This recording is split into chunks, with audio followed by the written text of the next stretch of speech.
All right, my brother. How you doing, sister? As the years went by, I grew larger and larger by doing my arts and crafts. They're handmade arts and crafts. I have scented soaps, eucalyptus, peppermint, lavender. Various different types of things, crystal wands, necklaces with the 7 chakras on it for healing. Hibiscus passion, vanillas. Yeah, I wrap the sage, I handpick the sage and I wrap it. Pine, cucumber melon, strawberry, cocoa mango. The history of flea markets, of course, go back to the beginning of time. If you're trying to be rich, man, and I can be rich in anything, don't you take too much. And if you need to be needed, and you're looking for partners, just remember, don't you need too much. Vending is as basic to human beings as hunting and gathering was. It was the next step. And the Ashby Flea Market is more of a community in the sense that people went to the market and, as they do everywhere else in the world, hung out at the marketplace. It's colorful to this day. Different food vendors are here. All different types of food, you know, whether you want to get roasted corn, tamales, tacos, African food, Caribbean food. Well, ginger juice is a common drink in where I'm from, Burkina Faso. So I was making it there, selling it when I was 9 years old.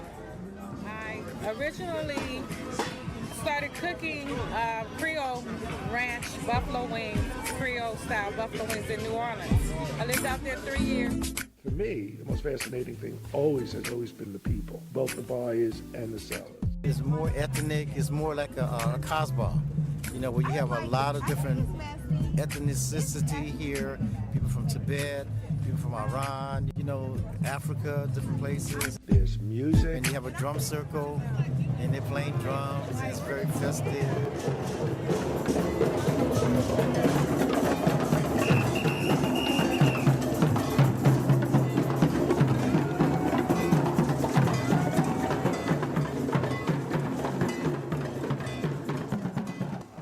One time I was packing up the day and putting my t-shirts away, and I always hated the t-shirts because it was all folding. I hate folding clothes.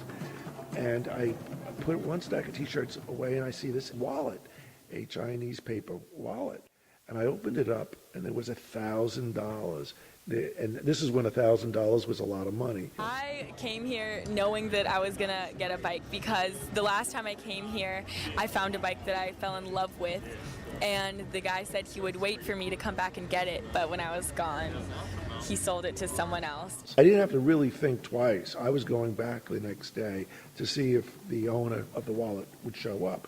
The next day it was raining. The market was basically closed, but I went anyways, and I espied this couple running through the marketplace. He didn't think I was going to come back. They came over to me and I said, "Did you lose something yesterday?" This really beautiful bike from France, that's $140. They said yes, and they described the wallet, so I gave them their wallet with the money, and they gave me $100 reward. I try to share the vision of what I'm doing through working with the different mediums that I work with, and I try to have it affordable so people can buy it. That way they can have part of it, you know, they can share part of the vision with me. And people are kind of like a little community. It's actually called the Community Flea Market. I love it, love it, love it. I like the atmosphere, I like the people. It's like you said, it's a community. To talk about the Ashby BART Station Flea Market, this is rich because it's still going on. All the other flea markets went away, but the Berkeley Ashby BART Station Flea Market is still happening. I'm one of the oldest vendors that's been here. There's probably about 5 people left that's been here as old as I have. Back in the 70s, there was a church who was authorized by a BART station to sell. And then BART decided to take away the flea market privileges. At one point, BART wanted to close down the flea market. So everybody had packed up everything and went home, and I said, you know, I'm going to get a lawyer. Then the vendors, the people selling, decided to set their own organization for a flea market, and they went to fight to save the Berkeley flea market. So I was the one who went and actually got the lawyer, Don Jelinek. They sued BART. You know, it was just pro bono. He just only asked like $1. And they fought, they took it to court, and they won. And we won the case, so now that's the reason why we're here. But then the church group came back and said, no, we had permission. So there was this rivalry, and for a while, it was two different groups of who had the authority to run the Ashby Flea Market. And I felt like they took this away, since they had already been here, it'd be like injustice to the community. And I believe, I could be wrong, that the vendors won in the end. And I'm here just to serve the people as an artisan. This wasn't a casual business. We didn't run it casually. You know, some people think, well, it's just, you know, casual garage sale. No. Everybody that was a permanent seller, vendor, this was rain or shine business. I mean, there were rain days when the market would be rained out, but you would still go because this is what you did. It was inclement. You know, you'd be out there when it's cold. The wind comes up all year at 2 o'clock and just blows everybody away, and you're on dirt. You come home and you take a shower, and the bathtub is filled with sand. I remember in the later days, in '83, how for some reason, you know, God really doesn't like working people. So he would make it rain on the weekends and not during the week when people work. So it rained 14 weekends in a row. And here I was doing so well at the market, and then I was poor.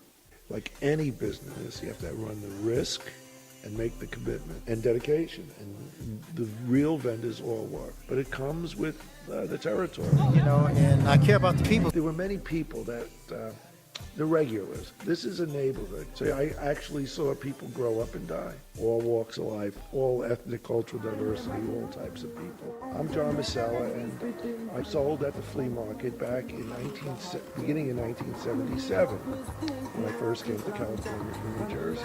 My name is Rosine. I'm from West Africa, Burkina Faso. And I came to this country in 2001. And in 2002, I started selling ginger juices at the Ashby Flea Market. My name is Marsha Falk, and I've been here this is my 7th weekend, and I'm loving it. My name is Yuquanda Armstrong. I've been at the Berkeley Flea Market for 7 years. I'm a soap vendor, so I make all different types of soap. Hi, my name is Magi. I'm a vendor at the Berkeley Flea Market. I've been a vendor since 1980. My name is Naima. I'm here to get a bike. I am a customer at the Ashby Flea Market. I said them coulda give it to them situation. Make a mistake, no medication. I saw them coulda spread your message one day like me a chant. Yes, I'm a ganja planter. Call me the ganja farmer. Leave them in the air and me put the ganja. Babylon come a light it at a fire me a chant.